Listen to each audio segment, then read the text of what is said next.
नमस्ते बच्चों, नोटबुक में आप सभी का एक बार फिर से स्वागत है। आज हम आप सभी के समक्ष उपस्थित हैं एक नए पाठ के साथ, जिसका शीर्षक है कविता लेखन। बच्चों, बचपन से ही आपने बहुत सारी कविताएं पढ़ी और सुनी होंगी, लेकिन क्या आपने यह सोचा है कि आप भी कविताएं लिख सकते हैं?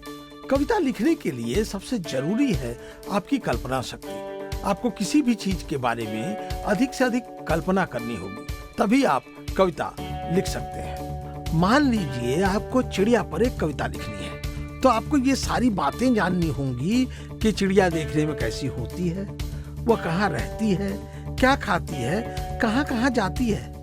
फिर आपको उसके बारे में कल्पना करके एक कविता लिखनी होगी।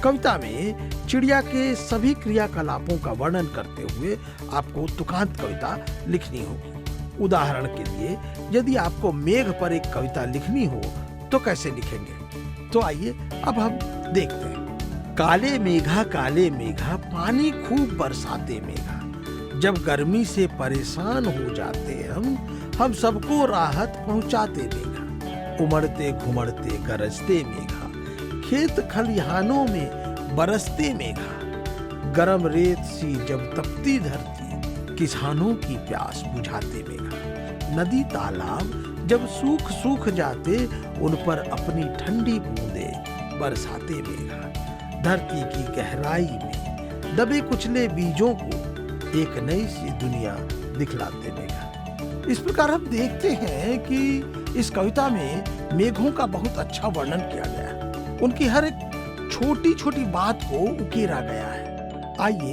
अब हम एक दूसरा उदाहरण देखते हैं। अब हमें यदि पेड़ों पर कविता लिखनी हो तो कैसे लिखेंगे? आइए जानते हैं। पेड़ तुम्हारे कर्जदार हम, पेड़ तुम्हारे गुनहगार हम। तुम्हारी ही छाया में जीकर करते कुल्हाड़ी से तुम परवार हम।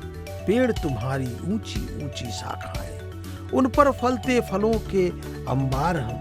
भूल जाते सदा तुम्हारी अहमियत, तुमसे ही पाते हर खुशी बहार हम। आओ तुम्हें खूब संवारें सजाएं, बनाएं अपने गले का हार हम।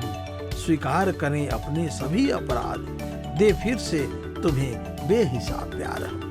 तो बच्चों, आपने देखा कि कविता लेखन उतना भी मुश्किल कार्य नहीं है जितना हम समझते हैं। कविता लिखने के लिए सबसे जरूरी एक कवि का कोमल हृदय का होना है।